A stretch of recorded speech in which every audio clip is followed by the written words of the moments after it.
Jonathan Stone is a practicing architect with a growing career in art that was inspired by his children's art lessons.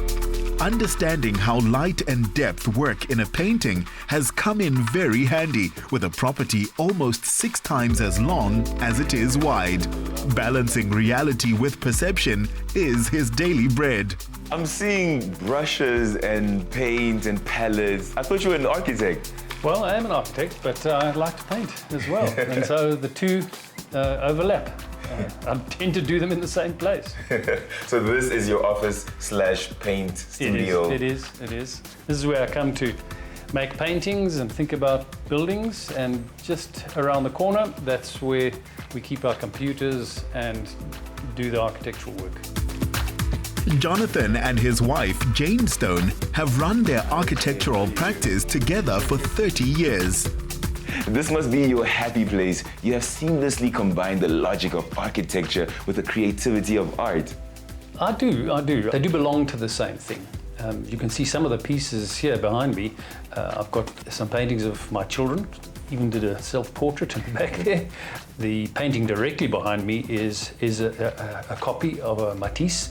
I think you can do a lot worse than learn from people who have done these things before. The surest sign of John's never-ending and wide-ranging quest for knowledge is the library. This is one of my favorite places. I come here to escape a little bit. I'm surrounded by my books, which are things that I love. When John disappears and we don't know where he is, so there's a good chance he's hiding under a pile of books. From the chaos of 3 girls. This is a place where I would spend most of my time as well and totally get distracted. And I noticed a book by Christopher Alexander, a beautiful design theorist and architectural influencer. Is that who inspired you to build this home? Certainly one of them. After the strategic thinking that needs to go into a place like this, one really gets into, what are the quality of the spaces, the variety of spaces, the making of openings, of windows, creating of views, light from 2 sides, various volumes, all of those devices that he talks about in general, as a general set of principles. To finance their home, they built 3 dwellings on the property, rented out 2 of them for a few years, and then turned one into the library and the other into their office. This is the first of the garden terraces that we made, which connects the house and the garden. So the downstairs space connects directly out onto this terrace, and then the garden falls away down to the river in a series of terraces. I love the aesthetic out here. I mean, it seems like these little pockets are like different rooms in the garden. And also it continues to complement the beautiful little aspects and details you've had here. As you'll see from the finish of the house, we're using what's quite a traditional method. It's called pebble dash. It's essentially a thrown finish. So it's thrown by hand onto the raw brickwork. We like the idea of surfaces forming a patina, of being able to age. So instead of having to renew the surface all the time, why not let the surface improve with age, like many things do, and take on its own pattern, and tell the story of the building in the way that it makes its own series of patterns. Much of their furniture was found on auction, repaired and made over. How did you furnish this space with amazing decoration to complement what you've already done with the architecture? Much of the decoration comes from the materials that go into the building. For example, we have used a beam and block structural system, which really just exposes the concrete planks and the blocks that are dropped into it. And we haven't plastered it, we've just accepted the pattern, the rhythm that it makes.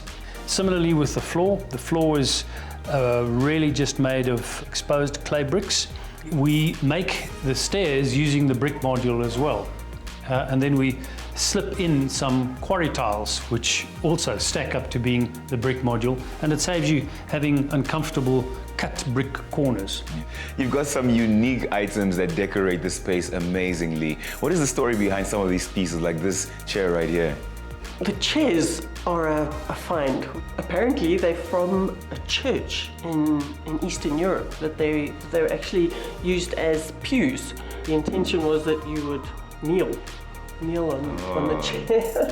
There's some inscribed names and graffiti, but that's what we love about the previous life.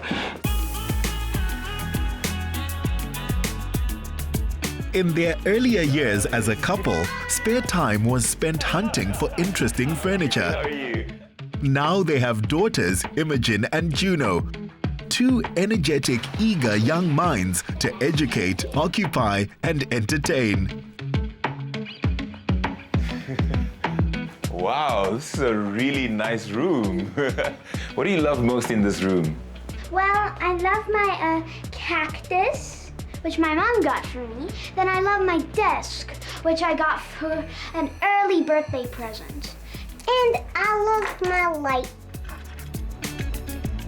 Ooh, J for Juno.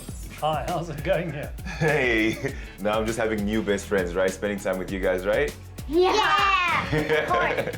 Do you want to come and look at our bedroom? Okay, cool. Guys, I'll see you later. Bye! From the main bedroom, they can look out on a unique home, entirely of their own making. I love the electronic art and that interesting stand. What are some of the elements that you use to make sure that this room really fits you? Well, this room is a collection of those ideas that we've explored earlier. The bay window with its view onto the park, for us, is special. The scale of the room, it's scaled down, and there are rooms within rooms, if you know what I mean, Yeah. as the spaces kind of go back.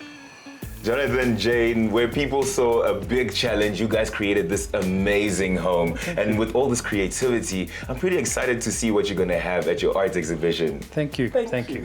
Thank you for coming. Jonathan's artistic energy and output is boundless, a counterbalance to architecture and all the time it takes from vision to final product. Even better, as the gallerist points out, the paintings sell. What is it about his artwork that draws people? I think what draws people to his art is the freshness of mark. There's an impressionistic style, but a looseness as well.